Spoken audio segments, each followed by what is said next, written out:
like Prince, Prince. Red and blue purple like Prince, Prince. Red and blue purple like Prince. Charges of federal orders, incredible markers, indelible sparkers, immeasurable. Sparking the medical carcass on pedestal. Sharks for that revenue, hawks for what's edible. Heart full of vegetables, art at the festivals. Heart no cholesterol, sharp on those episodes. I'm on 100%. I like when summer begins. I need my hundreds and tens. I need 100%. Go independent like Prince. I'm on 100%. I like when summer begins. I need my hundreds and tens. I need 100%. I like when summer begins. Whoa, I'm on 100%. Red and blue, purple like Prince. Peace, family. Welcome to another episode Underground Railroad Productions. This your host, Brother Rich. Man, I'm with these two brothers here. We was having a magnificent build off camera. Y'all know who y'all see, Brother Polight, Supanova, Slom. I don't want to give this a particular topic. I just want y'all to continue where we was building off camera. Well, let me, so, can I, Brother Rich, I got to set my brother the right way. Yeah. And every time me and my brother, see, we all know we come from a powerful struggle as brothers, and how we throw it up for our brothers. We're master teachers now, but we come from we represent our brothers and our cousins in the struggle. So we throw up our black fists and we hit the brotherhood. B's and C's always, man. So we want to show you that one more time. Black power fists up and bang. So we don't care where you from. It's all about us coming together as brothers. So it's always an honor to build my crow here, and wellness salute to the family. We know that. We know that. Go ahead, my brother. Nah, y'all was just building on some powerful relationship stuff, or you know, off the camera, and you know, dealing with sex and love and imagination and manifestation. And I just want y'all, you know what I'm saying? I just want y'all to continue. You brought up a great example of how was it the Army or the Navy? Army. About how they use love to get people to stay dedicated to the mission. Yeah. It's powerful because I use the love for my woman to stay dedicated to what I'm supposed to do. Right. And like you said, if you tell a brother about it, get the fuck out of here, nigga. Love? What the fuck is love going? How is love going to? Love will pay your bills if you know how to use that energy in the right way. Right. So the Army knows how to use that energy to get niggas to be killers, but we don't know how to use that energy to do what we got to do. Well, so why they using it and we not using it, brother? Talk about that, brother. Well, interesting you said about the Army. Specifically enacted, I'm not sure what they're doing, because you know it has many different jobs in the military, right? Or in any army, right? But specifically speaking to combat arms, infantry, I was an infantryman soldier, and so you're talking about folks that are trained to be warriors, or you know they want to say slanderers, just killers, right? Okay. But what drives a warrior, whether it be from the street tribe or in active duty services, specifically active duty service, these are alpha males, right? And one of the cadence or chants that they would talk about, what they would demonstrate when we were doing physical training, was it was said, "May the queen of battle follow me. May the queen and her power protect me." They would say that when they were trained. Wow. The queen of battle follow me. The queen of battle protect me. So they were evoking the mother, the goddess, to protect them. You know, so that could be, in the Hindus family, that could be the Kali. That could also be Sekhmet, right? So that's interesting enough. And what they would do for us is they would emphasize when they have us in formations is to be righteous to your woman, whether it be your girlfriend or your wives.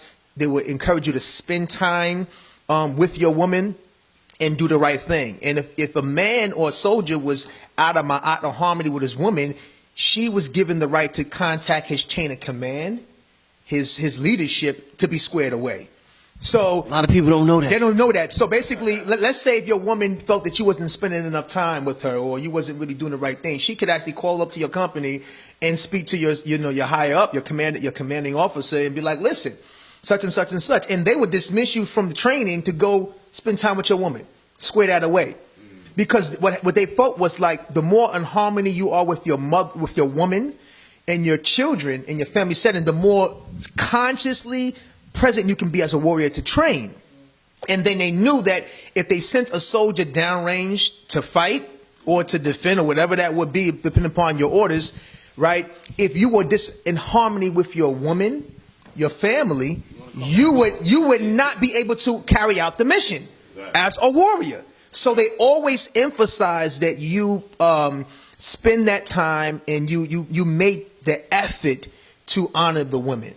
And so now when we look at us in the streets, you know, as far as the alpha males, and remember, these are alpha males. That's right. You know, there's nothing effeminized about them, but the balance and the ma'at of them being alpha males, but also through their cadence, evoking the queen of battle, spending intimate time with their woman, that in that construct saluted them to be powerful warriors. Interesting. Like in that system, if they did these exercises, if they, meaning honor their woman, spoke these cadences to the goddess of power, of battle, that will demonstrate a powerful warrior.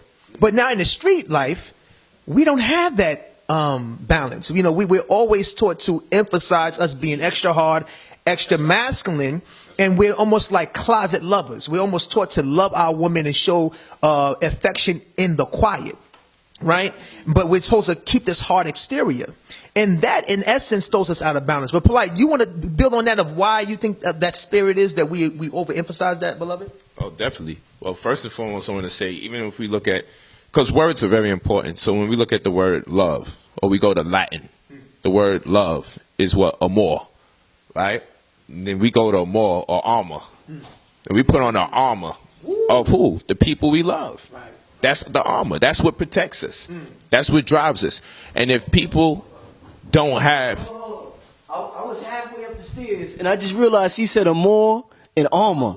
That's some real shit, brother. Go ahead, brother. I was halfway up, and it hit me. It hit me. I was like, oh, shit, brother. Go ahead, brother. I'm sorry. Go ahead. There we go. Yeah. So, you know, we got to put on our armor. Okay? And our armor comes from our family, from our loved ones. That's what protects us. That's what fortifies us. Why? Because no matter what anyone says about me, so long as my wife doesn't say that about me, that's what keeps me going.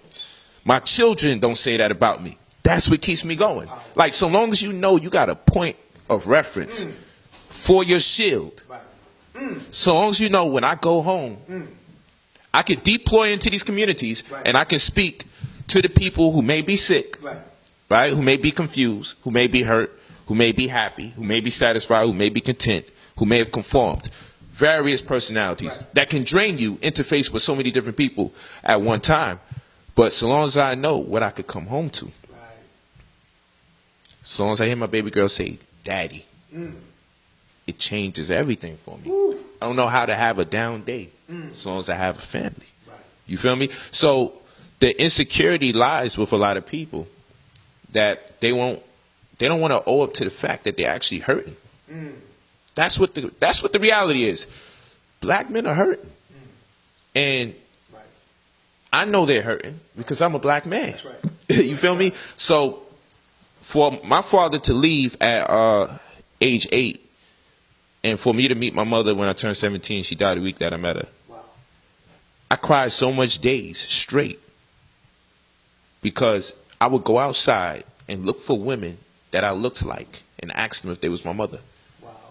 And I did that so long that they had to send me to a psychologist. Wow. Because I cried for 6 months straight one time. Wow. Every night. To the point they say he's losing his mind. And they would try to tell me, stop crying, or what's wrong with you? Cut it out, you know? And I'm like, yo, I miss my mother. Well, you got to grow up. Everybody don't got their parents. And that was the answer. Everybody don't got their parents. Grow up. I'm like, well, I don't know how everyone handles it. But I think it's crazy. You know? I'm asking myself, what did I do for both my parents to not want to be with me? And you see, now I'm going to go deeper with you in a place that I don't go with people.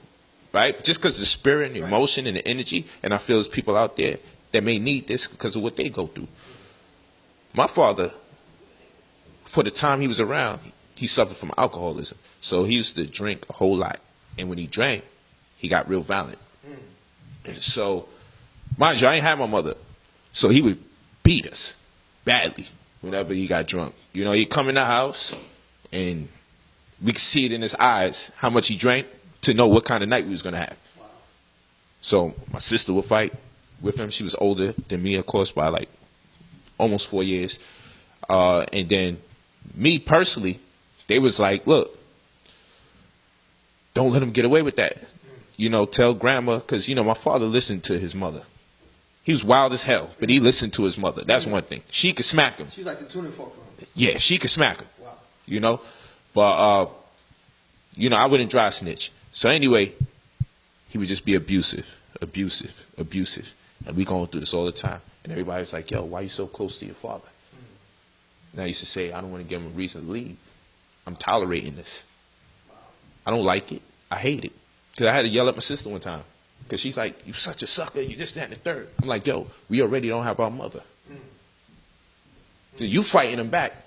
I don't see how that's solving the problem. That's what I'm telling her. I'm like, I don't see it working when you fight. Right. I don't know what you fighting for other than to defend yourself. She telling me, you got to jump in. He hitting me. I'm like, sis, you be beating me up too. Everybody be beating my ass in this fucking house. You know what I'm saying? So I'm like, sis, I'm telling Michelle, like, yo, you better chill, man. Because you on my hit list too if I start fighting back. You know? And she subbed me in front of her friends, everything. So I was going through it. Well, with my pops, I was just saying to myself, like, yo, if he leaves or he gets separated from this family, I can't be the one. Now, I'm old enough to say I can see the flaws in that perspective now because I'm 33. But back then, when I'm 5, when I'm 6, when I'm 7, I just wanted to keep my father. Right. Because I already didn't have my mother. So I was willing to tolerate any abuse he gave me. And I took it. Beat me because I didn't cry.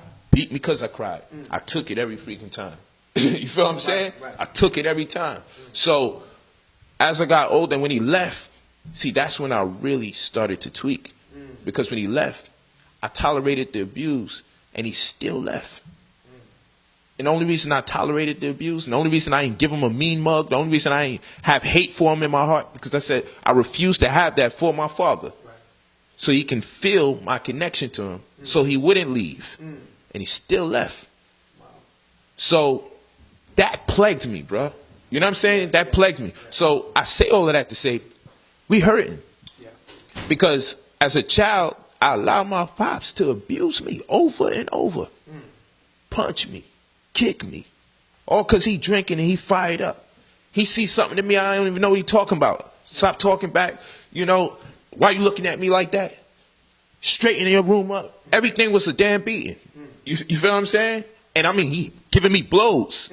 You feel me? But I took it because I said, if my father leaves or he gets separated from this house, it cannot be on me because now I'm going to have no parents because of me. I'm thinking me. You took it all that in. I took it all in. So when he left, I was distraught because I'm telling myself now, how is it he still left and I endured all this BS? That means I went through this shit for no reason. You feel what I'm saying? I tried to keep him since mom ain't there, and it still didn't work. Wow. So shortly thereafter, that's when I started all that crying every day. Because now I'm outside looking at every woman that I look like. Are you my mother? My name is Michael. This is what I'm doing, like, hard by, and they yelling at me in the house. My grandmother, everybody like, yo, would you chill the fuck out with that? Because I be with them, and I'm like, yo, that woman look like I'm related to her. I was wilding. Like, I really was on that shit. On it. Everybody that know me knows that. Everybody knows me knows that. I was going around woman to woman to woman. If I looked like her, I was straight up and down. Yo, you my mother? My name is Michael. You know what I'm saying? So they sent me to a psychologist. They did all sorts of stuff. I'm like, yo, I'm not crazy. You know what I'm saying? I'm like, yo, I'm thinking I'm behaving the way people should behave when they parents ain't in their life, right? Everyone's acting like, yo, this is what happens in the hood. Like, get over it. You know, my sister yelled at me, get over it. This is what happens in the hood. Everybody don't got their mother and father. Stop being a bitch. This and the third.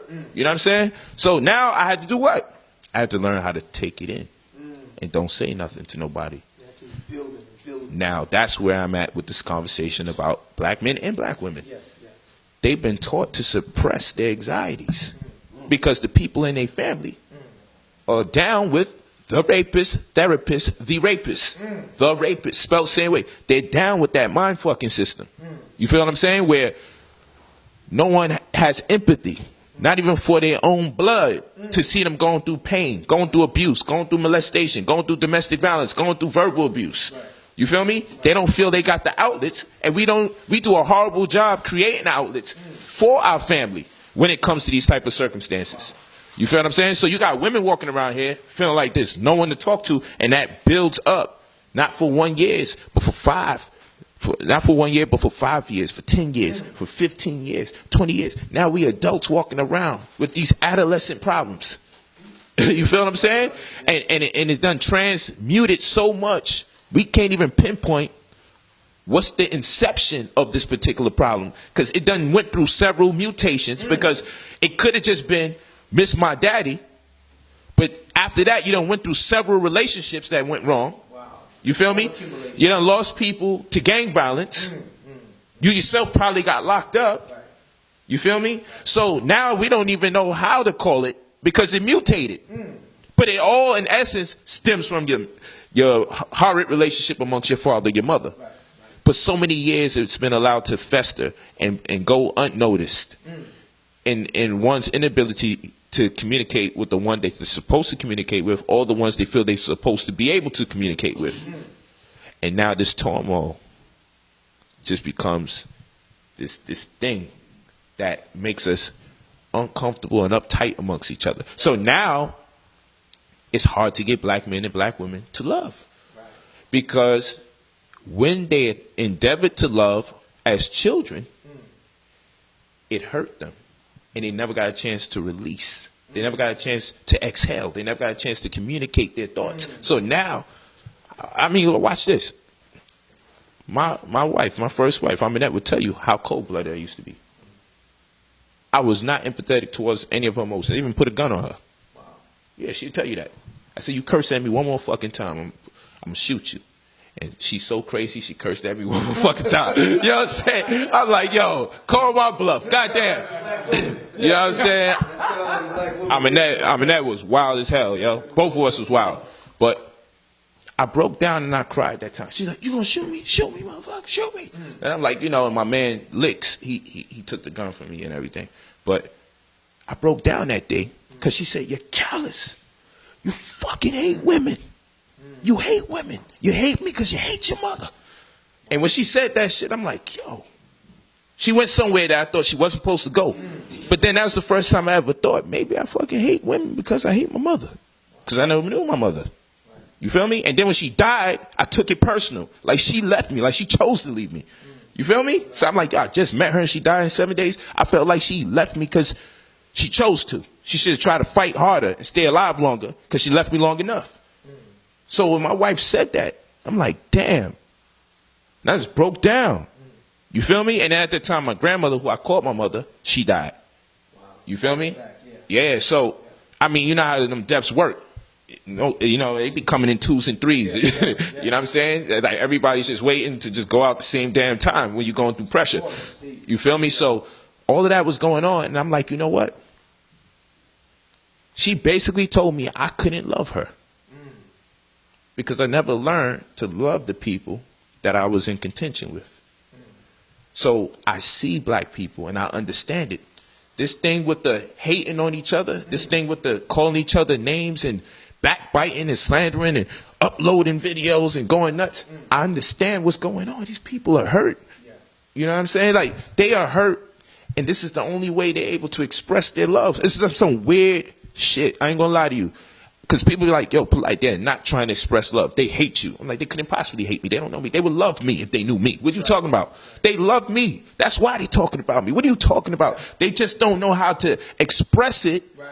Because when they try to express love throughout the years of living on planet Earth, they've been abused. It backfired. So now this is complex. Do the opposite of what love do. That's what's going on. You know what? I seen it not work this way. So from now on, when I show love, it's going to come out as mother effer. It's going to come out as the B word. It's going to come out as the N word. You feel me? And that's how we've been expressing love to each other, through anguish, through pain, through anxiety. You feel me? And that's how we get our pull. That's how we rejuvenate. You feel what I'm saying? Yeah. So it's hard for us, man. We hurting. We are hurting people. We are hurt, and it brings us to this time. I'm glad you shared with us, the family, about your mother and father, because when I look at you, brother, and I see you in action, not only through service of the lectures, but just in action, I see your mother and your father in a redemptory spirit protecting you. What they could not do in the physical, because you are so astute to the metaphysical and your offering to the planet and to your people, they have redeemed themselves in the spiritual world to usher protection around you. And this is why you're so passionate to your people. You've become almost like a parent to us, because many people misconstrue when their parent disciplines them. Right? And they don't feel away. They love them. They talk under their breath. They say things that they don't mean. So you, as a master teacher, represent a spiritual parent that is governed by your parents as a Heru. Your Asar and As, Aset, is ushered around you. And that brings me to a point right now, Brother Polight, is that, brothers and sisters, we have to be courageous in love. You know, in ancient Kemet, myrrh, love, the glyph is the plow. Okay? Brother Rich, and the reason why ancestors had that glyph as a plow is because we had to put in work for it. See, Harriet Tubman, we are on the Underground Railroad. She was in the chaos of no love. Okay? But she was courageous, Brother Rich and Brother Polight, to say, regardless of my situation and my people, I will be the manifestation of our love. And I see you, Brother Polight, every time you share your testimony with us, those that know, and those that don't know and react a opposite way are being parented. And so I wanted to, in the spirit of Harriet Tubman, in the spirit of I will call your sacred parents, because they're in spirit body now. They're no longer in the physical body, and they represent you in the spirit through you being the physical. So I give thanks for them having you, even in the chaos. I give thanks that they came together at a time and space to have you here for us. And we have to start giving thanks and praise for each other, Brother Rich. You know what I'm saying? We have to start giving gratitude for each other. The more they upload, Brother Polight, text and tweet, the disconnect and the hate, the more we love. Our love is gangster.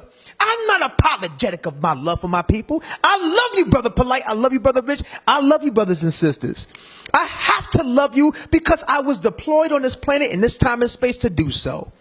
And I take on the responsibility. You said Amor, the armor. I am armored with the almighty ancestors. And I'm not going to bow down to your text, tweet, uploading your comments, because you have to bear that which you speak to me. I'm speaking power and love. Brother Polight does the ministry of love and adoration to you all out here. And so if you speak against those that are coming in the midst of chaos to give anointing through you and to speak you out of your deaf, dumb, and blind state to power and love, if you speak against that, brother and sister, you are holding the gravitational pull of your own wickedness that you have to bear. Every word that you upload against Brother Polight, you have to hold that and harness that. Fuck Brother Polight, fuck Supanova, for Brother Rich. You have a lot of fucks. That's a lot of children you are birthing into existence called fuck. Now you bringing them fucks home and you have to cradle that fuck. You gotta feed that fuck. You gotta dress that fuck. You gotta bathe that fuck. You gotta house that fuck. Because guess what? We're here to do the adoration of love. Because our love is gangster, unapologetic, and like our ancestors with the almighty glyph of myrrh, we're here to put in the work. That's why it's the glyph of the plow in the ancient Kemetic cosmology of the manifestation in the Mtu and Tur is the plow. We're putting in the work. And Brother Rich, we're unapologetic in this time. Because guess what? We're living in a beautiful, amazing, audacious time, Brother Rich. It's chaotic. And we birthed out of the chaos. The cosmos birthed the opportunity of planet Earth being from the chaos. This is a beautiful, wonderful time. And we must give thanks and praise for each other. So Brother Polight, you know, if they're not saying it, I'm going to say to our people, brother, my dear brother, I give thanks and praise for you. You know, and I would say, and Nejarak, what's your mother and father's names? Denicia and Michael. And Nejarak, Denicia and Michael. Nukpu, Denicia and Michael. That means in the spiritual affirmation, we give praise and thanks for Denicia and Michael for giving us our Brother Polight. Then we say, I am that which I give thanks and praise for. So you give it. So now this is the spirit. If you have been hurt, brothers and sisters, and you're going through a healing, I would encourage you all in the next 7 days to meditate on the forgiveness. It's hard. It's the most hardest thing you can do is to forgive. But as you forgive, you will open up so much unlimited possibilities for you to receive. Brother Polight had to do some type of forgiving just to service us.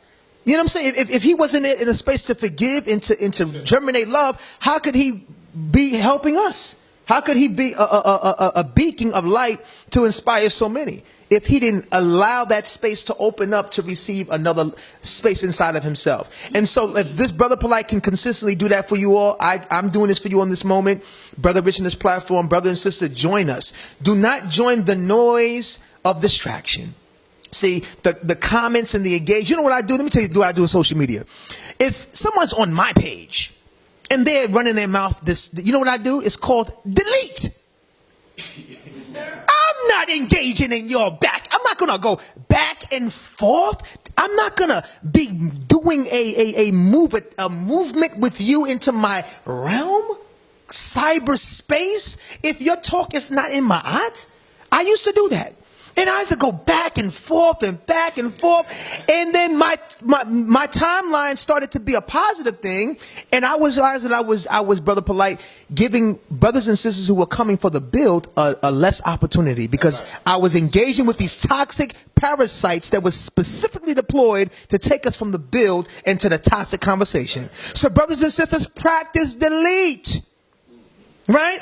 When Brother Polight is on, when he does his live streams, when I get on there, you have the brothers and sisters that's on tribe. That means they're on message. And then you got all the other trolls, right? And all I say every time I'm on there, salute, wellness salute. I keep the affirmations going. Wellness salute. Give thanks to everybody being here. I'm not even about, so then they go, salute Supanova, Supanova, peace Supanova. Then I go, Supanova, where he's doing his blonde hair. Supanova sings midnight. Supanova's part of the government with the army. And you know what I say in response? Wellness salute. Because see, I'm putting that out there in cyberspace. Because the energy I'm going to get back is vainglorious. It's magnificent. It's illuminate. And I'm going to let you hold your wax holism. How can you, what's a troll to a god? Okay? What's a stalker to a master teacher? Okay? What's a parasite to a god and goddess? You know what I'm saying? So, Brother Polight, we want to just continue to salute each other in the highest and just give adoration and praise to each other. And I'm going to pass the mic to you now, and I want to just put out there, what are your thoughts about brothers? Okay, so this is the thought, Brother Polight. Sisters, and this is not an attack on none of my sisters, but I have had many conversations with brothers, right?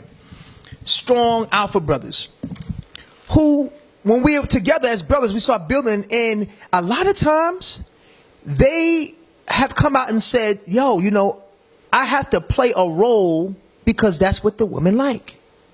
That's what the women want to see. And a lot of times, so brothers like, man, I want to be chill. I don't really want to be out here turning up. But that's what gets the sisters' attention. That's what gets them responsive.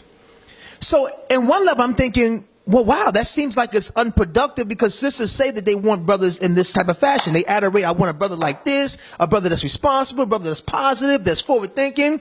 But it seems like who gets the womb, who gets access to the womb, are the gangsters and the thugs. And then the brother that's doing the right thing and trying to keep it holistic and holy, he ain't getting access to the womb. So I'm just trying to say, now the thug, now the master teacher's like, well, shit, in order for me to get access, I guess I gotta thug the womb out. I guess I gotta gangster the pussy out. Beat it up. Smack it, flip it, rub it down. You know what I'm saying? I mean, look at the words that we're using. Right. I personally, I would like to marinate the womb. I would like to serenade the womb. I would like to invoke all types of wonders into the womb, but there has to be an audience that can receive that. Because if the sister's not vibrating on a sacred frequency, she won't even receive me vibrating and marinating and respecting the womb. Okay, brother, can you speak to the balance and the ma'at of that type of frequency amongst brothers? Because I know a lot of brothers want to be able to honor the sisters, but the audience is like are the sisters ready to receive the brothers in a holistic side? Besides this alpha warrior side, are they, or what are the steps that sisters can begin to look at and receive the brothers? I love the question. And this is why I teach that the black woman is God. And I tell people, this is the part they're going to erase. That delete that you gave them, they're going to misappropriate it right here. I say the black woman is God, and that's strictly militaristic. It's a militaristic incentive to bring our people back to grace. Meaning, when you get orders and you understand your agenda, That's right. and you're deployed into some community, Right. it's not about if you like the weather. It's not about that. We've fallen for grace. We've fallen from grace. We see how the brothers and sisters engage each other. We know that we're in a gender-specific war. How might we come out of it? Well, I'm a black man. So it behooves me to charge the brothers with a conviction to restore that grace, since I'm on the side of the men. Right. I can suggest a lot of things to the sisters, undoubtedly. And I can go pretty far with it too, because I'm very articulate. I'm highly communicative. But at the end of the day, I still have to charge my brothers with a conviction, because I'm a brother speaking to another brother. So it's our responsibility, brother, It's- to turn that over. If it's the man talking, it's his responsibility. If it's the woman talking, it's her responsibility. So what we have to do as men, we have to acknowledge the black woman is God, not based on theology, Right. based on a militaristic science that we have to restore the grace. So that's the name of the agenda, is she's God. Now that we establish her as God, we establish how important she is to our community. Come on. She is the most important thing to our community. For if we die, if we get incarcerated, if we get injured, it's up to her to keep the family rolling. Right. This can happen while our children are in her womb. This can happen while she's contemplating having a child. This can happen post-fact. Right. So because we understand the burden that she bears, because we understand our mortality rate is compromised. Right. We understand we're more likely to die before she is, because of what we eat, That's right. and because of the circumstances that govern us as black men in a highly racial state. Right. So because we take these things into consideration, we have to now say it's incumbent that we have a plan, or a plan of action, or agenda, if you will. And the plan of action has to say, you know what? We must worship this woman, and to worship is to have adoration That's right. for one, or to reverence them or appreciate them beyond comparative measures to the likes of others. I'm not talking about theology, family. I want y'all to listen to me carefully. When I say the black woman is God, it is strictly militaristic. It is an agenda to make sure we restore the grace, the faith, and the hope back into the black community when it comes to the opposite sex engaging each other. And the way in which we have to do this, we have to say, you know what? We feel our sisters have fallen from grace. We feel the brothers have fallen from grace. But since we are the brothers and we're having the conversation, and since we can point the finger and say, look at all those women who have fallen from grace, since we can say those women fell from grace, we're conscious enough to realize something's not right. So since we're pointing at that which is not right, now I have to ask brothers a question. We don't like the sister stripping. That's what we say. We say we don't like her stripping. So then I ask, do you think it's a higher percentage of women stripping that are married, or a higher percentage of women stripping that are not married? I believe we will say most women stripping are not married. Right. Then it's on the brothers. You're right. Because that means they can't get a woman. That means they haven't convinced her. Now, if you're a black man walking around here saying, why I got to do stuff to get a woman, now we know what we're dealing with. It's called homosexuality, family. When you feeling like, why I got to convince a sister or persuade a sister to engage me or to have a relationship with me, there's not enough ego in the world. There's something going wrong with you, my brother. There's something wrong with you if you don't feel like you must do what is suffice to get the woman that you actually like, until she doesn't like you back. And then now she's a bitch. Now she's a whole bunch of other words that you choose to use that she wasn't prior when you thought you had a chance. So what I've learned, what I've grown accustomed to seeing, is that the black man's lost art for communication is what's stifling the community. Wow. Because everything he doesn't get off in communication, he tries to make manifest physically. And that's where he's losing all the time. Wow. So the lost art for communication, and 95% of any successful business is communication. And love is law and family is business. Family is our business. That is our focal point. And the God of our business, the God of our family, is this black woman, because if something happens to us, we have to hope that she carries the baton. Yes. And since something more likely to happen to me than it is to her, as far as separating me from the equation, Right. we have to communicate greater and higher to her. So no matter what the circumstances, she can fulfill the mission. The black woman is God. Because guess what? The man, he makes it. They say the woman gives birth to the nation.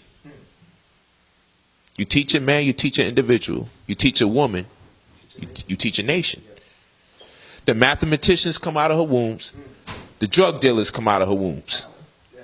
It's a fact. The black woman is God. This is military science. Listen to this. Whatever emotions she's subject to, the baby will be subject to. It's very important.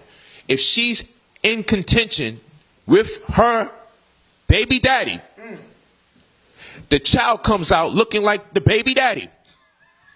Then subconsciously, she's in contention with the baby.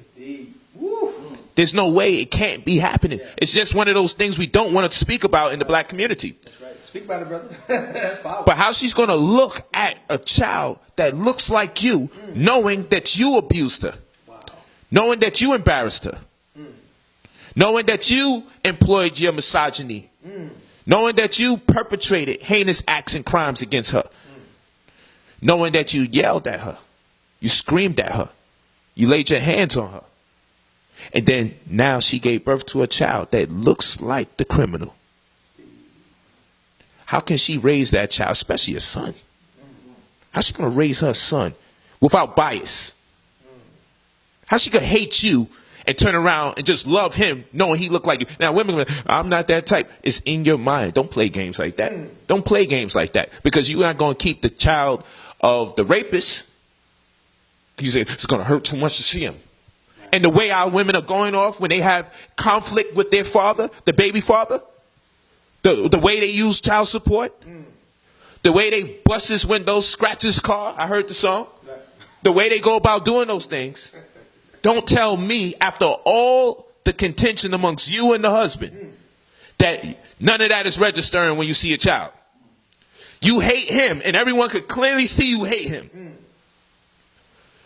But the child, you just omit all that energy and negativity. Not true. So because the black woman's God, we got to understand, you know what? Shit. When this thing go wrong, she's still going to raise the child that look like me. It's on so many levels that we have to say what? Humility. We have to learn the sacred art of communication. We have to prepare for if it goes wrong. You know what I'm saying? And we have to prepare for how it goes right. Because one thing we don't know is how to get together in a relationship in harmony. And if we don't know how to get together in a relationship, then we don't know how to sustain the relationship. And we don't know how to sustain the relationship. The worst part is we don't know how to break up. And that's the worst part of the black community, the breakup. Because we break up and never see each other again. What kind of shit is that? We're not supposed to break up and I just don't talk to you no more. But the new guy's like, I don't want you talking to each other, which is crazy, right? And then everybody else is like, no, when we break up, like, it's for real. Like, when the paper tears, it's no longer, they now individual pieces of paper now. You feel me? So this is an issue in the black community, the breakup. Because we think either we're together or we're never going to be together. Like, we're either together or we're forever apart. We're together or we're forever apart. And we got to break that cycle. We have to remain friends. Yes, very important. But what's taking place that's creating that energy? We've created a culture out of saying, you know what? If we're not going to be lovers, then we're never going to do with each other again. And that kind of energy is destroying the children that are involved that look like both parties, that most times stays with the woman. While the man now has to bear the burden of society imposing their will on him, While he now turns around, use sex as a vice, and he now conceives with another sister. The cycle continues. She mad at him. Now he got 2 children on these streets that look like him, that the women are not too fond of. You know what I'm saying? So, we got to change the cycle. Communication is key. She's God because she has a lot of control over the equation. And I'm not saying control over the things that make life great. Right. She has significant control over the equation.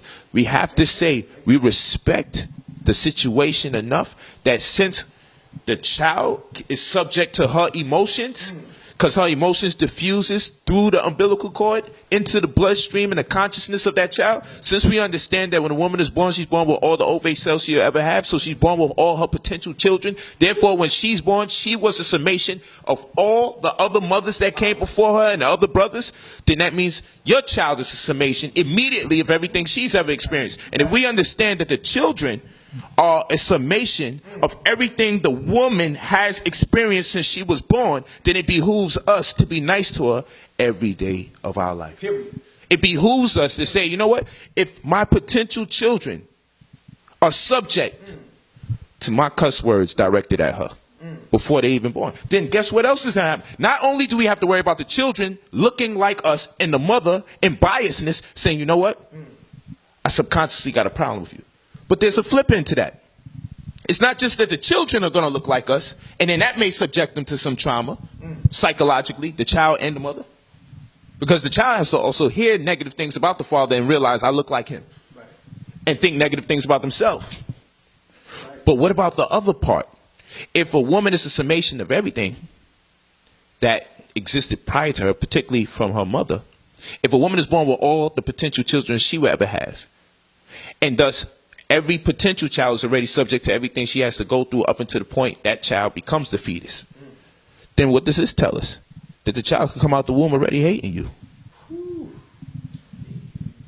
Now that's some difficult shit to break now. We ain't really breaking that part. So the child, before the child learns how to walk, the child already had disdain for you.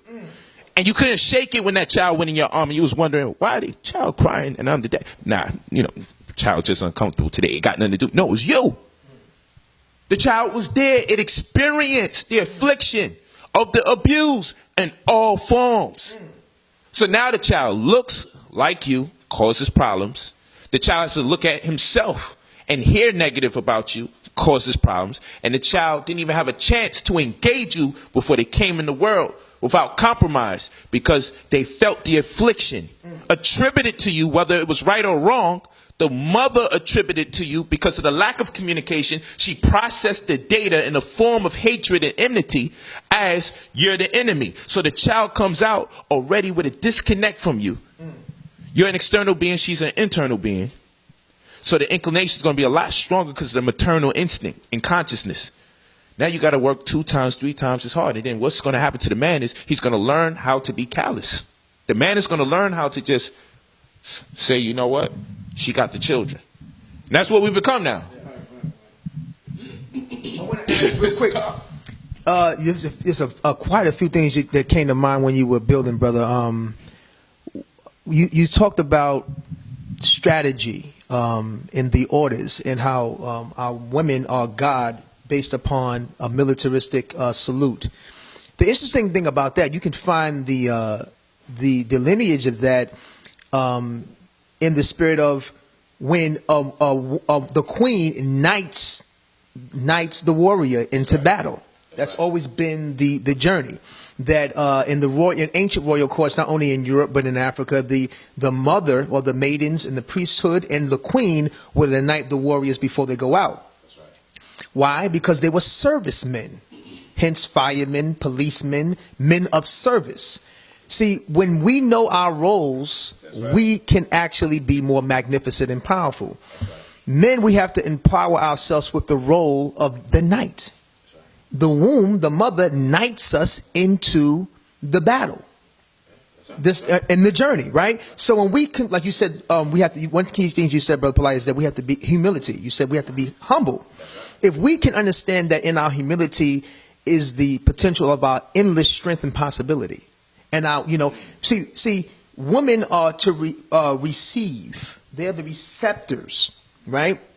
Men are the service ones. So in essence, we have to give the adoration. That's right. To ones that receive. So if we give service unto the mother, principle, the mothership, the deity, God as woman, if we give service, she in turn would knight us into our power. Yes. And see what happens is we stop giving service. That's right. And right? Watch this. Now watch this. With the worship of God, and I really am not trying to make the woman take the place of your theological God, but what we do with God is this. When things don't go our way, and you hear Brother Polight be like, God let us just be enslaved. You know what we do? We become apologetic for God.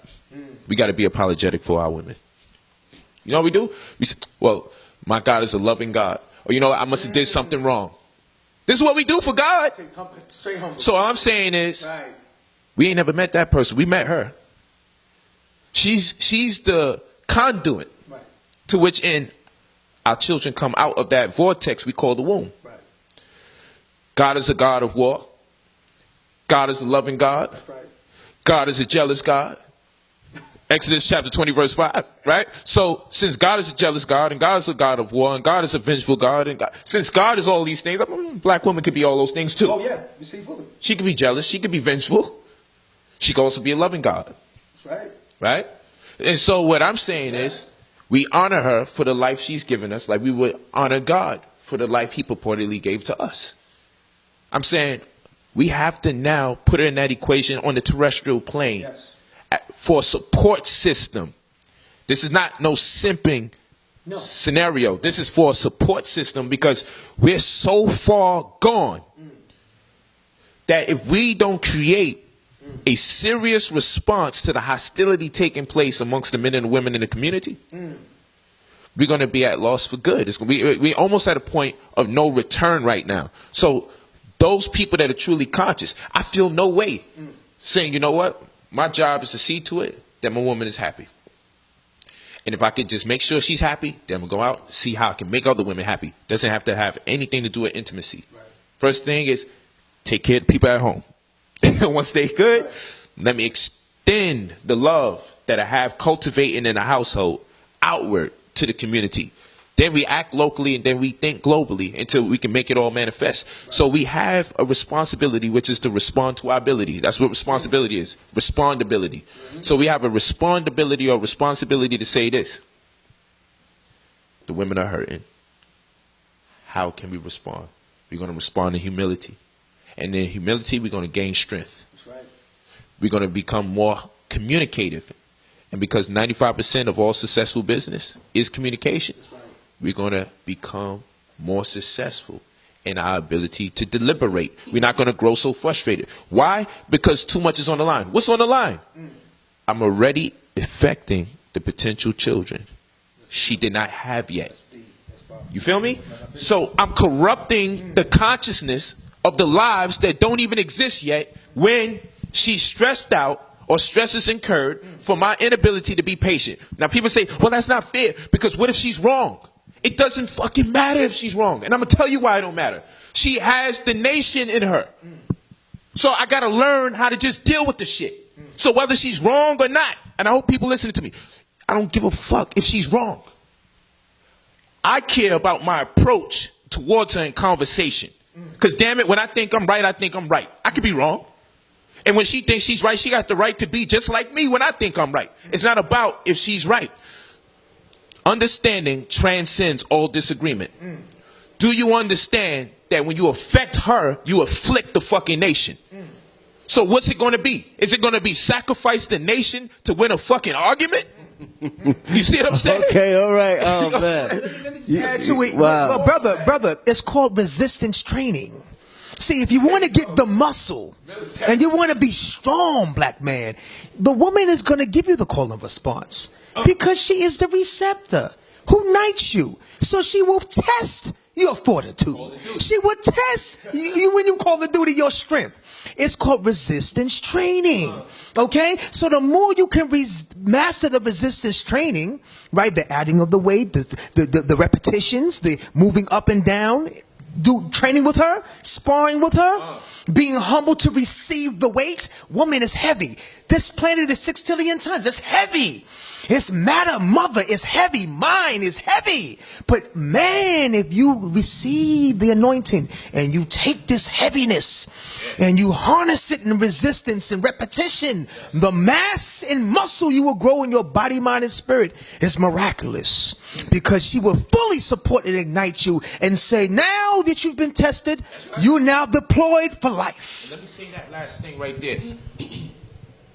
My wife was crazy. And I think every wife I've had thus far was nuts. I'll tell you this. And it took for the mental sparring. It took for them to see, you know, this brother must really love me. Because fighting is not going to let it be known. It's being easy when the turmoil is brewing. Women say, yo, you know what? He endured. I've given this hell to other people, and I've never seen this outcome. It'll make her look at you and say, I don't want to lose him. You're nice. Because I've had chaos with everybody with my mentality. And they couldn't survive. And they couldn't survive. And now he got me looking into myself, because that's all who was left in that conversation, because he didn't contribute to it in the same way. But you see, this is another thing about weak black men. They just want women to do whatever the hell they say without earning it. It's a problem. The mechanism for these sisters after being hurt, we like to believe we don't remember that she's been hurt several times. And she came into the relationship with baggage 9 times out of 10, whether from her own relationships or the one she bear witness to in the form of her mother, her aunt, her sister, and her friends. She has reservations, and rightfully so, about black men. I ain't ask you, black men, do you have reservations? We talking about her. You got to be stronger than that. She has reservations. So she carries these reservations into the relationship. She has the stigma of seeing us in the worst light. Whether it was immediately in her experience or through the experiences of other people she's emotionally connected to. So it's going to be difficult month 1. And some women it's going to be difficult to month 6. And some women it's going to be difficult to 1 year. But if you're on a mission and you really say, yo, I'm interested in this woman, keep that interest in mind. Because eventually, those walls are going to tear down. Because the woman that Aminette is for me today, she wasn't that woman for me year 1, 2, 3, or 4. You know what I'm saying? But I stuck in there. And now, it's because of her that I can say, yo, black woman is God. But I had to crack the code, and it took almost a decade before I could get the damn respect I was looking for. You know what I'm saying? Took almost a decade. Word to my life. But guess what? She has me convinced. You can't tell me no negative shit about no black woman. She has me convinced. Then my second wife has me convinced. My third wife has me convinced. And everyone thinks, oh, you just getting these naive, low self-esteem women. No. These are not no low self-esteem women. These women are, it's just the fact that you see the respect that they give me, that you thinking, oh, these are some weak women. They probably just gone with anything. No. These women are the attitude women. These were the straight hair, move your neck around women when they talking to you, roll their eyes, drive me nuts just with seeing the eyes do that seance, that witchcraft where you can just only see the whites of their eyes. You can't even see the blacks. And then it starts flapping. And then the neck starts moving. And then the cuss words come out. Those are the women. That's who they are. That's who they was. But guess what? The love, the respect, the adoration, the reverence, the responsibility, the provisions, the consistency made them have to say, we can put all the defenses down. Because all she's doing is defending herself from the pain that she's seen everyone else afflicted with. All she's doing is defending herself because she's been molested. She's been abused. She's been hit. She's been cursed at. She's seen her mother go through it. She's seen her sister go through it. She's seen her aunt go through it. So before you can really get the respect you demanding, what's respect? Spectacle, see? Respect, see it again. She's, in order for you to get the respect, she's constantly seeing the same thing playing out in her mind over and over and over and over again. So she needs to see you not respond good one time, but respect is about seeing it happen over and over again till she's convinced. That's respectacle. So she needs to see this thing happen again over and over till she say, you know what? I'll take down one wall. But you feel me? But when you first meet these black women, they got that Donald Trump wall. Shit will cost like $20 billion to build up. She ain't letting no one in. She got the ban. No one from any of these countries is coming in here. But she always gives you a sign when it gets too chaotic.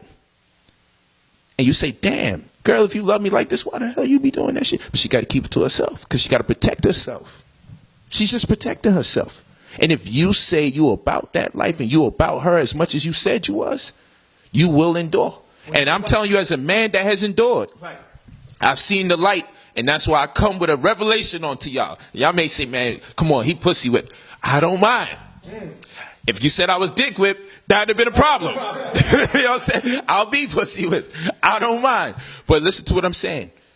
I am speaking from a positive space because oftentimes brothers surround themselves with women of ratchet environments. Not women that are ratchet. They don't come out the womb like that. Women of ratchet environments and bad habits. And that's their reference point for women when I speak high of women. But what I'm telling them is I have reference points from several women who I honor because of the way they demonstrate womanhood day to day. And now that I know such a woman or several women like that exist, it becomes incumbent that I now share or impart that wisdom with brothers who are in denial that our women are that great even to present day, and that unfortunately for the weak men, they will not be able to last as long as her conviction to protect herself from the abuse that she sees perpetuated in her community. Understand the war zone that you're in. That's all I'm asking the people. You're in a war zone. So she's over here with her armor on, her love, her amour. Her boy. You know what I'm saying? You know, well, they say in the business world, when you want to succeed, they always say if you Dale Carnegie, all these books, Napoleon Hill, they say when you want to be successful, and they whisper, they say it just like this, so you know they're serious. They say when you want to be successful, follow your heart, follow your passion. That way you'll never work. You know, it'll be something you enjoy. So in business, when we follow our hearts, you know what happens? We become successful. Move into relationships. Women say they're following their heart. You're talking about hurt and pain. They're saying they're following their heart, and they keep getting fucked up. They keep getting hurt. They keep getting abused. So they're like, every time I follow my heart, shit goes wrong. So in one level, they're saying, follow your heart and you'll be successful. But then the woman is thinking about it. I don't even know if they're articulating it, but they're thinking about, I keep doing this shit and this shit don't work. So what advice would you give to the woman out there that keep following their heart, getting their heart broken, my brother? I'll tell you this. We go back to our Remetu, or our ancient Kemetic. We go back to our ancient Kemetic science. The word heart in the Medu Neter means what? It's pronounced Ib, and it means intellect. It means mind. And then later on we learned that the heart is connected to the brain through a thick network of nerves called the vagus nervous system. And we learned that a person can go brain dead and still be alive, but they can never go heart dead and still be alive. So when we say follow the heart, we go back again, according to our ancestors' narrative. That's my reference point. When we say follow the heart, we've been talking about following the brain. When I say follow the heart, I'm talking about follow the heart in its right perspective, in its proper context, which is consciousness, which is intellect. Now, what is conscious? One is the ability to discern that which is right from wrong. The mental faculty to which one could discern right from wrong. Science, conscious. Then the other conscious is being responsive to stimuli. A lot of these sisters haven't behaved like they're responsive to stimuli and able to employ the mental faculty to which they're able to discern right from wrong. Because when they're responsive to stimulus, they can say, oh, this is not good for me. I can clearly see that's not good for me. No, what they're doing is they've quit on themselves and they've lowered their expectations because the culture doesn't demand that they have a higher criteria. So they're following their heart becomes a misnomer for, I just need to be in a relationship. But I always tell people this: if you're looking for people, you're looking for trouble in terms of love. You shouldn't look for people. You shouldn't just, I just need to be in a relationship right now. Valentine's Day is coming. I need to get some chocolate and some hearts. You know, you shouldn't really be in that space. If you're looking for people, you're looking for trouble. And then it's just weird the places people go to have these kind of engagements to precipitate relationships. Like, you could go to a conscious venue. You might have a higher probability of connecting with somebody that can contribute better to your life. Or you could go to the club. And it's not to say bad people go over there. Just the terms and conditions in which you met that person. It's going to create reservations in your mind anyway. So follow your heart. From a comedic perspective, is to follow your consciousness, is to follow your intellect. I say that because when we say heart, we think emotion. Spontaneous emotion. And that what you're talking about, not you particularly, Rich, is attraction. We're talking about sexual attraction. And that's what the women have been following. Sexual attraction. But they haven't been following, you know what? An edict. Or what cultures call common customs, which is a calculative system that precipitates culture. It is the subconscious mind of the community that makes subscriptions to it. Therefore, it protects them from the least adverse effects from the decisions that they make, because their foremothers and their forefathers already made a determination as to what they should do and what they shouldn't do. So if you have a community here where people have bar mitzvahs and bat mitzvahs, and this is a commemoration for pivotal moments in their career as humans in existence, to reflect and say, well, I have to come into a new fold of responsibility at this age. Right? And when you have culture and you reflect back on instances in time where things transpired that makes you proud or humble, it cultivates something in your being, and it makes you respond to real time and real events and real people the right way. But when you're looking at a community such as ours, we're lacking in the commemoration of certain years to bring in a certain sense of responsibility for young men and young women to behave like the adults that they are on the verge of becoming. You feel what I'm saying? So we're going off of pure instinct. We're going off of luster. But the culture in place will protect us from our insecurities and our lack of sense of responsibility, because you can only sense responsibility if someone bestows that upon you through commemoration of an event. But if we don't have the events in our life that signify the responsibility that we have to identify with, then we'll be reckless from adolescence into our adult years. And that's why the decisions are being made in the wrong direction on behalf of men and women of our community, because of a lack of a cultural system or paradigm for us to make subscriptions to invoke that godship or invoke that adult mannerism from the male or from the female. So basically, we're winging it. I hope this relationship works out, because after all, that person looks good. That's where this is really going. You know what I'm saying? I was gonna add to the point, Brother Polight, when every time you do say the black woman is God, the earth shakes, rightfully so. So I would say, brothers, you know, because most brothers, when they hear that, they feel that they're out of that equation. They feel that they're void of deity. So let's clarify this again. When we acknowledging that the black woman is God, the creative force, right? You're the son of God. That's right. What they would call the Heru, or the Christians will call Christ or Christ, okay, the anointed one. You've been anointed by God. You are from deity. So when you again acknowledge the mother, the mothership, you are the connection of the mothership. It's the call and response. Okay, you're the call out for the great one, and you're the response. You're the son of God. The S-O-N and the S-U-N. The son, the light of God. that lightens the world. Again, so there's no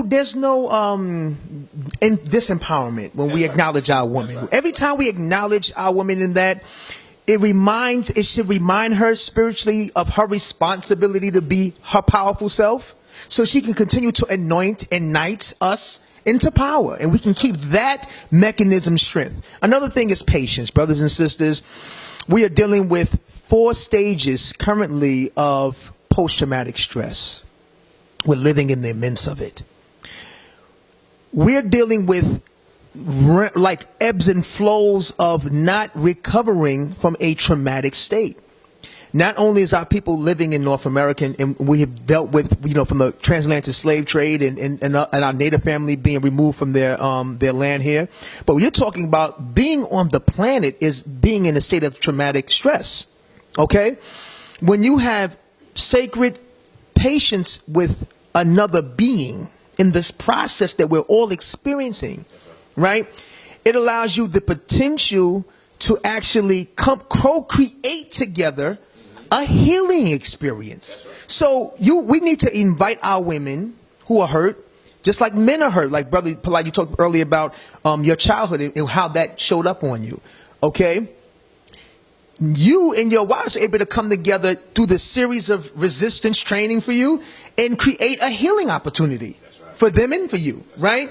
And that's what I want to inspire brothers and sisters from this bill to begin to germinate on, the possibility of using each other together to heal through these situations. Now, if you come together in the spirit and in the action of love, or in the armor of amor, right? The connection is never unbroken. It's your lack of acknowledging it pre, post, and aftermath. Everything comes in the beginning. It deals with the interaction, and then it's the aftermath. Everything goes in 3s. Like Brother Father, you talked about last build. 3 cycles: body, mind, and spirit. You come into being, you interact with the being, and then it's the aftermath of that response, and then it comes again and again. So you come together with a beloved. You'll interact. The aftermath sometimes may have you in a detachment space. Now you have a choice to actually enter into a new agreement with your beloved. Right? If y'all did some, remember, love, the glyph is the plow. So if y'all did some dope work, y'all put in some real heavy work, whether it was 6 days, 6 months, or 6 years, or 60 years, and then you reached an aftermath where the relationship had to transcend, right? Transcend.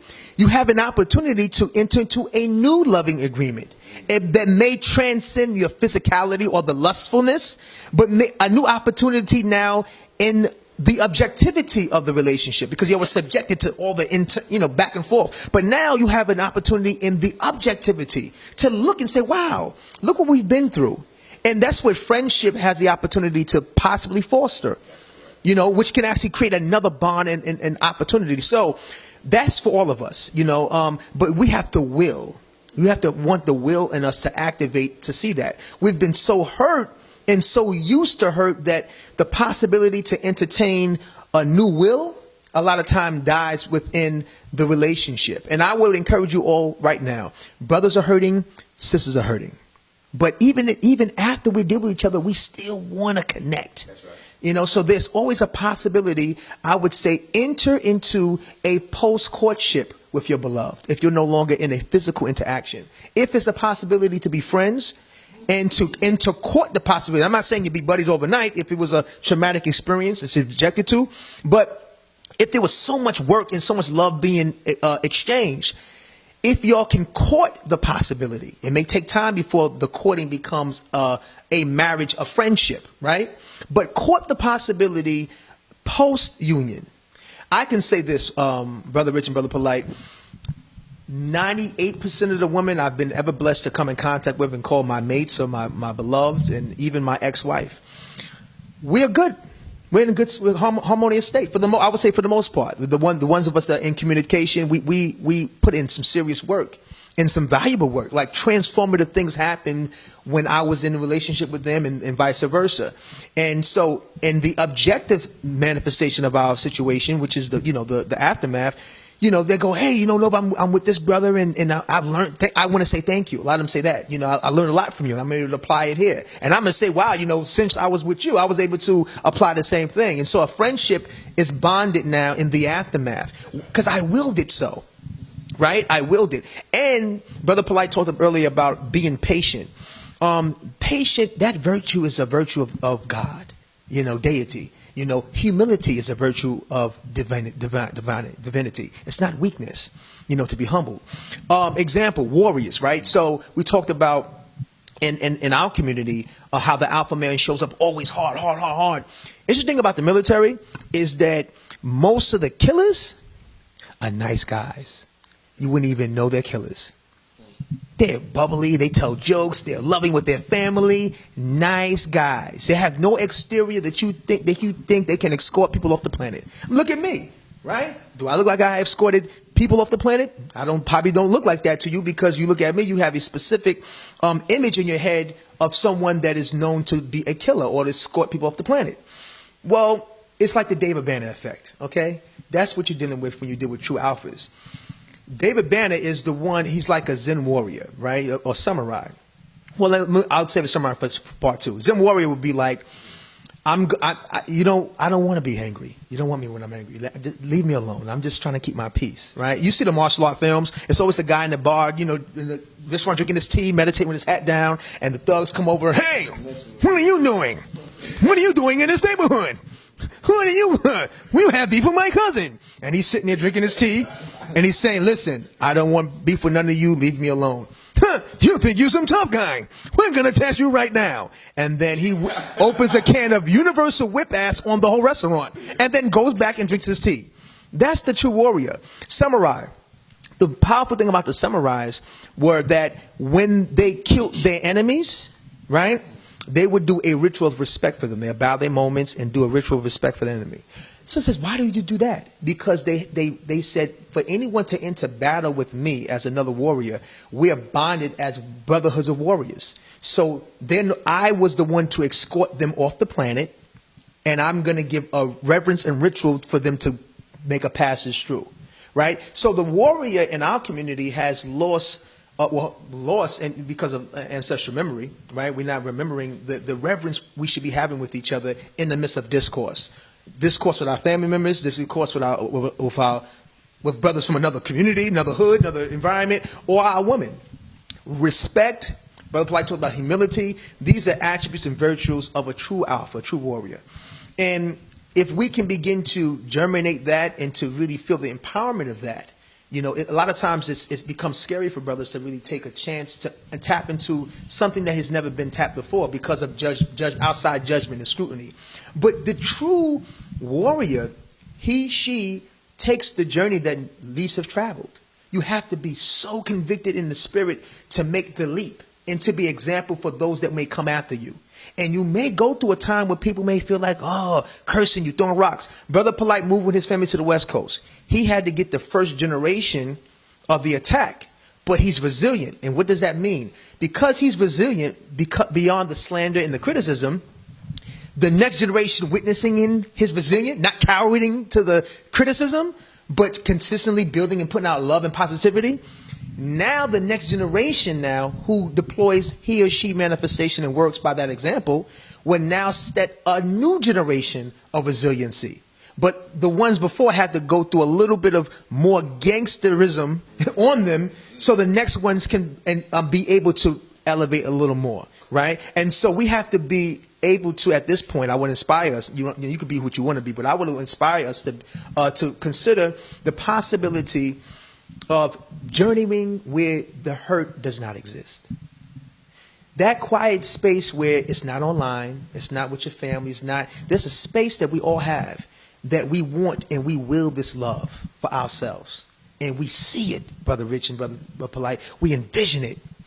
I say, when you are transitioning from a union, give yourself some time to recalibrate, to remember, like the members. They said that in the legend in ancient Kemet, Saul's body was cut up in different pieces and spread across the land, right? Dismembered, right? And what happened in the dismemberment? It was the sacred woman Ast and Imedhet, the sacred sisters, took the members and helped bring him back together. So sisters, you have the ability to, in your patience too with us, right? Because if you're God and we're the sons of God, then you have to be patient with your creation, right? Your creations has to learn to respect and understand you, and you have to be patient and work with your creation understanding you, man and woman, right? Help bring us back together, and then hold us accountable to the standard which you helped to fashion us back together in. There you go. Right? And then us, we continue to service the great mother, our mothers, right? Our queens. And they will continue to knight us and test us through that fortitude to get us into that resistance power. So that which resists us eventually becomes the muscle that we need and the mass we need to continue to push on. You know, in terms of relationship, I got a couple of questions. I know probably two more. I know it's getting real late, y'all. It's like 3 sun in the morning, so probably about 2 more questions. In terms of relationships, not just with a male and female, but also, you know, with your friends, your personal friends. It could be 2 males or 2 females, personal friends. There's a lot of good people who feel as though they're being done dirty right now. So a dude might have lent his homie some money. Homie ran off with the money. He's like, damn, man, these niggas is grimy out here. I'm going to stop effing with these niggas. Or your shorty might have did something to you like, oh, man, fuck black women. All these ratchet black women. She taking all my money from child support. So we got a lot of that going on from different angles. Man, woman, another dude with his friend, whatever. If we're applying ancient Kemetic principles to this topic, the as within, as without, as above, so below, is it possible to say these quote unquote good people aren't really that good because the person that did them dirty is just a reflection of the dirtiness that's inside of them? So are these good people really not as good as they claim to be if we're going to study it from a Kemetic perspective? Well, there we go. From my take on Kemetic science is that there is no good or bad. There is no right or wrong. Everything is in divine order. It's your perspective. It has to be personal. If I was to tell you to go outside or if I was to tell you, hit this block, when you get on the block, make a left, and you'll connect with the sister at the corner. And the sister's over here, but you wind up over there. Who's right and who's wrong? Well, it's a matter of it being personal, because if we have to personalize it based on the person who controls the narrative, because in my person, this is my left, and this is my right. And it's obviously not your left or your right based on how you're facing me. You know, like earlier you said, move the chair to the left. And I stopped because I was about to follow your instruction, but that would have made me bump into him. And I realized, oh, yeah, not my left, my right. His left, you know, so it had to be personal for it to even make sense. And then I have to, in order for me to understand what he was telling me, I had to come outside of myself and I had to technically understand his disposition to be able to follow suit. So with that, there can be no right or wrong. There has to be an appreciation for perspective and disposition, you know, and it's a disposition. It's a non-position. Because position isn't even real. Because, you know, my ceiling is someone's floor. You feel what I'm saying? So my up has a contrast to their down. You know, their up doesn't even begin yet. In some instances, right? So we're on this level, and there's another level up there. So when someone thinks up, they think up in reference to this being the point of down. Whereas our point of down is up, and then there's another segment of up. So in order for it to make sense, I would have to be the one on the second floor to understand the perspective of the person on the second floor who has a ceiling that is my floor down here. So if I keep going left and I keep going right, do I wind up left or do I wind up right? Or it's only left and right when it's inside of a body. And outside of the body, there is no left or right. When does hot begin? When does cold begin? No one knows. 80 degrees feels this way to me. 90 degrees feels that way to me. Got an absolute hot, and we don't got an absolute cold. 80 degrees in the Caribbean feels different from 80 degrees here in America because there's no absolute to the temperature. It's a matter of a personal disposition. So I've learned to give up on what's good and bad or what's right or wrong. Now, that doesn't mean I'm void of having a moral compass. What that means is my moral compass may not suffice when it comes to your personal disposition. That's what that means. So when I say I'm not into right and wrong, I'm not into good or bad. No, I got to do what's right for me. And unfortunately, what's right for me may not be right for you. Or you may never even understand why I had to make the decisions I had to make. Because sometimes I may not be at liberty to tell you why I'm doing the things that I'm doing. I may just have to do it to get the job done. So that being the case, that's comedic science all the way. You know, because before you go into any temple, there goes that Bentley, that symbol, that bed, that man, know thyself. Who you think you are coming into the temple with those who have the knowledge that put them in the rankings of those who are who come in the personage of nature, and you don't even know yourself? Before you come into that temple, you always get reminded, man, know thyself. There ain't a temple around in Kemet that you could walk through before you have to attest, I got knowledge of self. Same thing we talking about. You feel what I'm saying? So if I got knowledge of self, then I know morals are for mortals. And I know that sounds like some sinful stuff for people, but morals are for mortals. And there are no opposites, just things varying in degrees on a pole. Our whole concept of what opposition is, like the opposite of red would be what? Blue. There you go. Why? Because we see Bloods and Crips banging. Well, I said, what's the opposite of pink? We wouldn't have a color for that. Because we need a point of reference. The opposite of a cat is what? Dog. Of course. But if I said the opposite of a giraffe, what would we say? You feel what I'm saying? We have a point of reference because we see them in contention. So do opposites exist? Only within the framework or the chassis of the environment that we thrive in.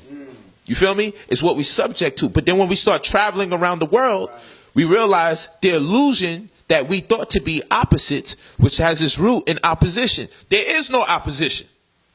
So I move out to Beverly Hills, and people are telling me how the white people are over there.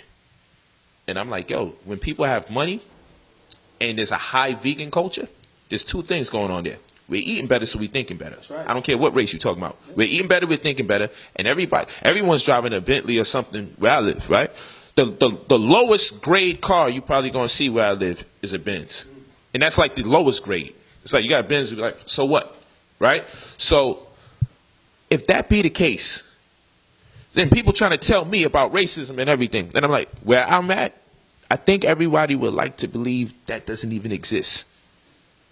People are annoyed by the idea of racism. I know you want to say, no, them crackers is trying to trick you into thinking that they are annoyed by it, but they really want to kill you. And I hear you, and I'm sure maybe somebody's walking around racist. True, but what I'm saying is, when I lived in the hood, the opposition was the police.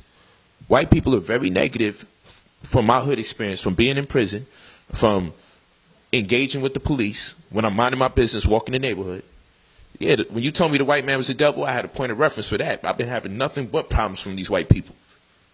When I moved, and I started traveling different places and traveling around the world, I'm like, no matter how much these brothers keep telling me what they're telling me, I've experienced people under different terms and circumstances. I played ball, right?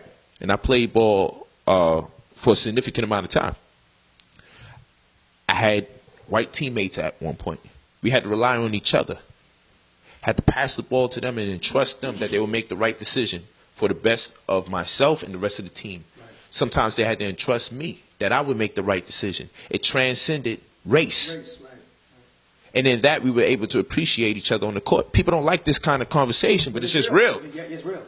I mean, you've been in the military, and it's the same thing. I can say no. I was going to say to add to Brother Polight, and the same thing about when you had the teammates to win the game, right? Same thing, you know, in the service. It's like, you know, we went downrange together, deployed together, you know, and there was a certain amount of brotherhood that had to be established so your life can be protected and you can get back well.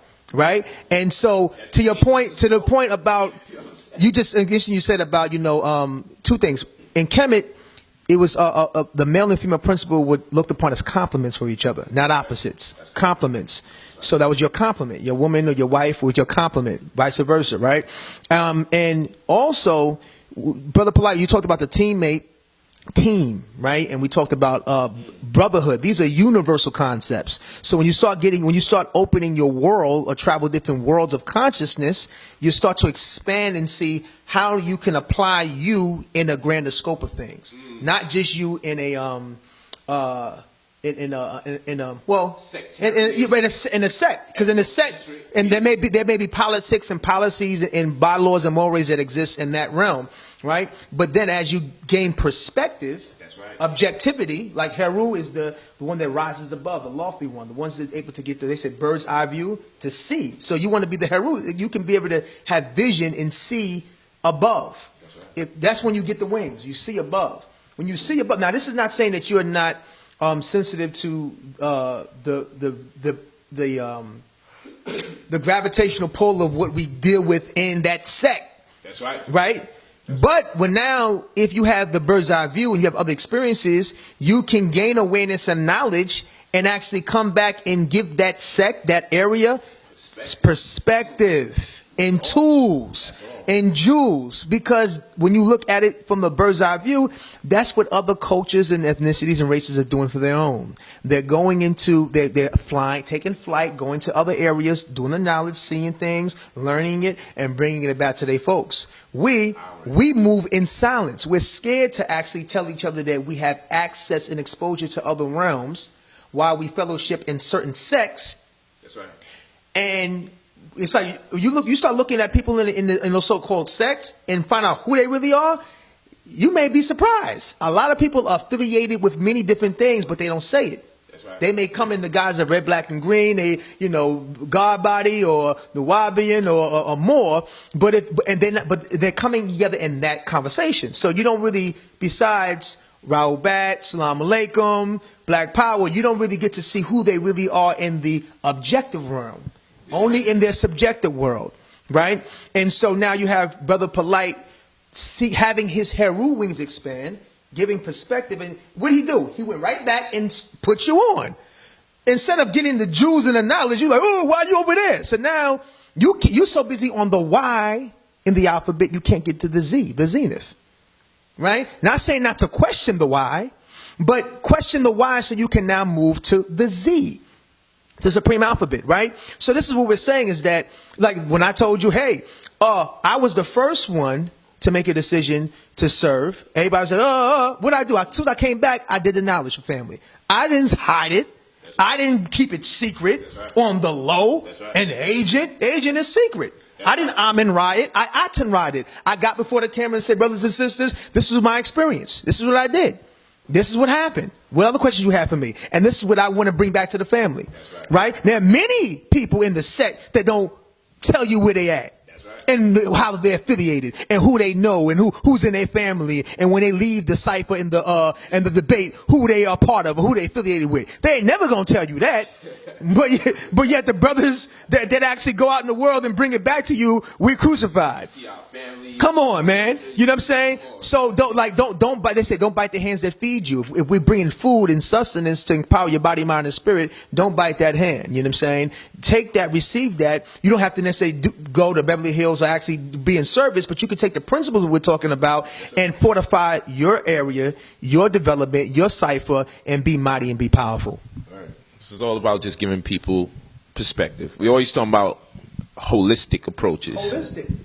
And what is holistic? Exactly, man. We're just dealing with things in its entirety. Well, I'm glad you said that. To close it out, tell them about the vegan revolution that you got going on. Leave your contact info, but let them know about that. The first question. It was supposed to be right? Yeah, no doubt. But yeah, we got the vegan revolution, and in short, we realized the #1 killer of black people. Let me say this. Black on black crime, which we know is a farce because they are honing in on our shortcomings within the confines of our community. But we know every community perpetrates crime against themselves. But they say black on black crime. Where I do agree with the concept of black on black crime is the violence we commit amongst ourselves and against each other by way of what we consume. That's the biggest violence. When I see a McDonald's in our community, I consider that a form of violence. I call that domestic violence, right? When I see Chinese food, That's right. When I see Chinese food in the community, I see that as a form of domestic violence, right? Especially when it's brought into our household and shared with our children and shared with our mothers and shared with our aunts. That's a form of domestic violence. That's a form of terrorism, okay? So we have the vegan revolution because we come to terms with the fact that we are killed the most by what we eat, not by someone else's hands. And therefore, there's this talk about members of gang culture being the leaders of the killers of black people, when we know statistically diabetes kills way more black people than Bloods and Crips.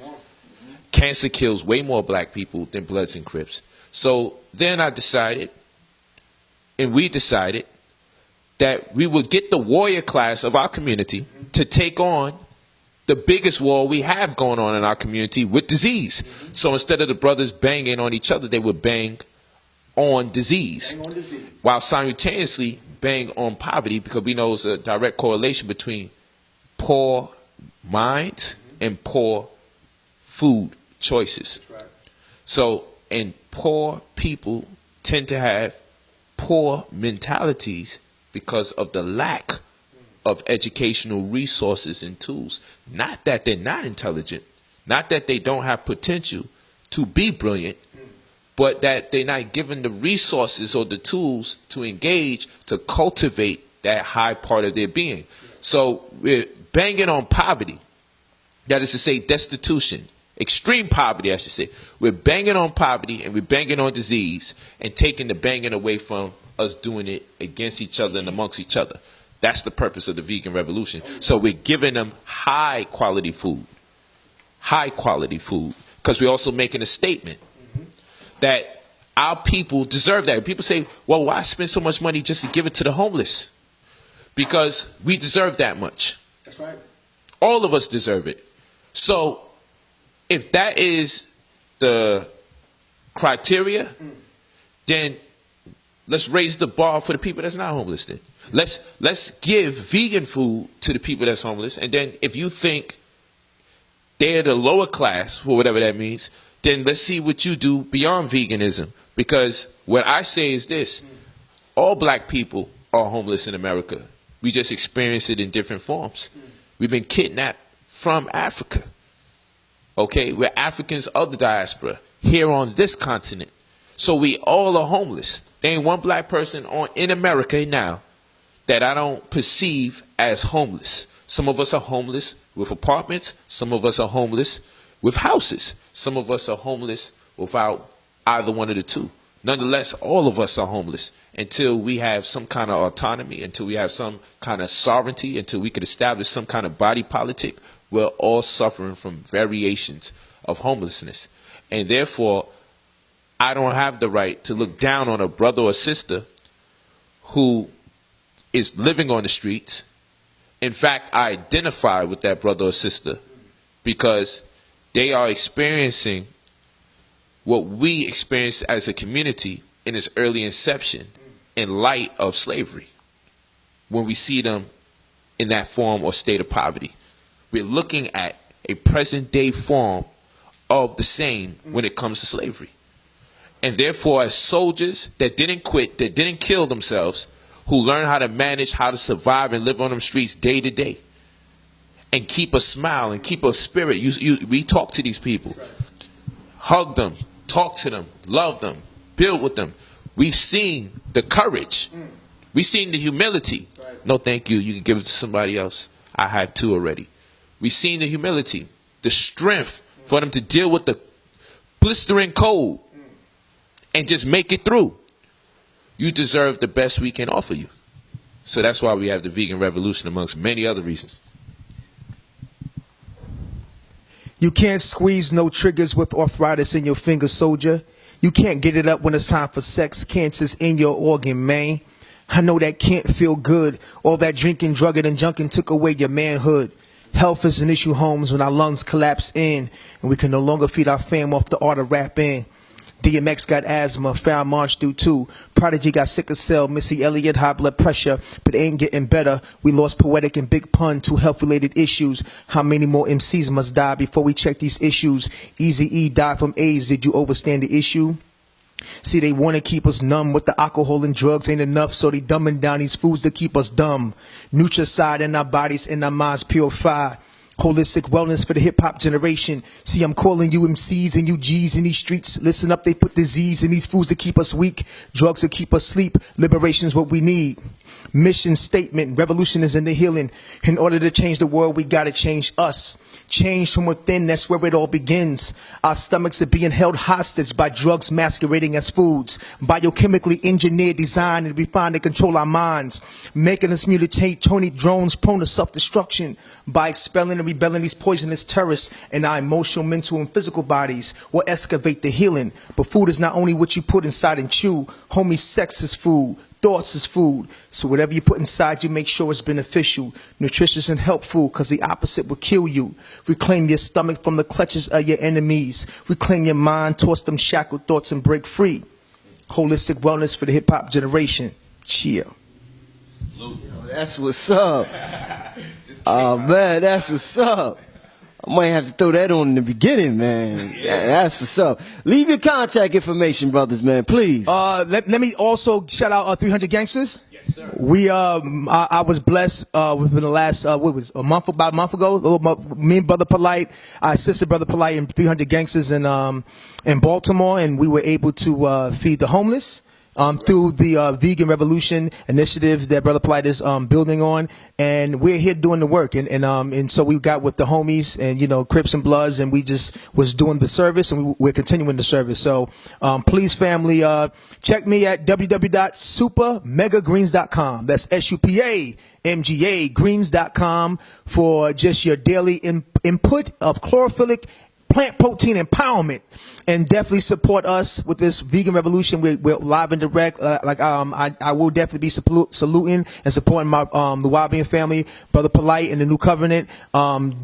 Showing when it's my turn to do the build, the science of vegan bodybuilder. I train and let y'all know that even though you can lift weights and gain muscle mass by plant proteins without any animal products, byproducts, and all types of stuff like that. And I'll be happy to share with the family on the platform. So please tune in to Brother Polight, and he's going to give you the information. Wellness salute. Get ready for that health course. You can sign up for it at IamBrotherPolight.com. We start the first installment of the health course next week, Saturday. So get in alignment, IamBrotherPolight.com. People always are complaining, I'm disappearing. So we have the specialist, the living legend. He's going to show you how to maintain that muscle mass, how to maintain that body weight, ideally. So it's going to be great. And then, of course, you have my wife, Vegan Sexy Aminette, Nisute Aminette Atunre. She's going to help sisters know. Yeah, don't worry. You can maintain thickness or you can gain thickness, and there's things you can do to appropriate some of this weight. Some things, granted, is genetic. But you don't have to just disappear because you're a vegan. You know what I'm saying? So it's going to be a dope course, man. Hopefully they can combine some of that. That'd be real cool to just watch them do it. But love it, love it, love it. IamBrotherPolight.com. Download the app, Brother Polight. Instagram, Brother_Polight. POLIGHT. Pride, optimism, love, integrity, gallant, honesty, and trust. And, of course, Facebook.com/Brother Polight. Sign up for the health course. We are going to get it in. Peace. Peace. Peace, family. This Brother Rich from UGR, urging all my viewers and subscribers to help support the channel by donating just $1 to the UGR PayPal account. We appreciate the viewership and support, and we understand the power of $1. If you benefit in any way, shape, or form, we ask that you donate $1, whether it be monthly, bi-monthly, quarterly, or yearly, so that we can build our brand to compete with the NBCs, the MTVs, and the Foxes of the world.